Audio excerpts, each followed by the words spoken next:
दरम्यान या शपथविधी कार्यक्रमावर टीका झालेली आहे। शपथविधी कार्यक्रमाला साधू संत बुवा बाबा महाराज कशासाठी हजर होते, ही अंधश्रद्धा नाही का, असा सवाल माजी मुख्यमंत्री अशोक चव्हाणांनी मुख्यमंत्री देवेंद्र फडणवीसांना विचारला। मी मुख्यमंत्री असताना वर्षा बंगल्यावर माझ्या खासगी कार्यक्रमात सत्यसाई बाबा आले, त्यावेळी अंधश्रद्धा पसरवत असल्याचा आरोप माझ्यावर झाला। मग आता शपथविधीला साधू संत कशासाठी, असा सवाल अशोक चव्हाणांनी केलाय। तर शपथविधीला सर्व धर्माचे गुरु उपस्थित असल्याचं उत्तर मुख्यमंत्री देवेंद्र फडणवीसांनी अशोक चव्हाणांच्या प्रश्नावर दिले।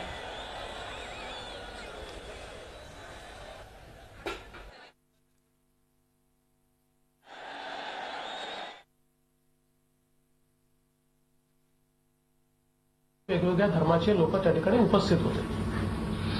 आमचा विरोध श्रद्धेला नाही, आमचा विरोध अंधश्रद्धेला आहे। आणि त्यांनी ज्यावेळेस भेट घेतली त्यावेळेस काय टीका झाली होती ती गोष्ट वेगळी आहे, ती कोणी केली होती त्याचं उत्तर ते देतील।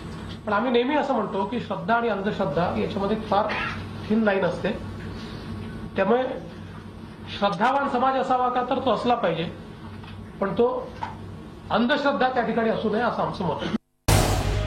झी 24 तास रहा एक पाऊल पुढे।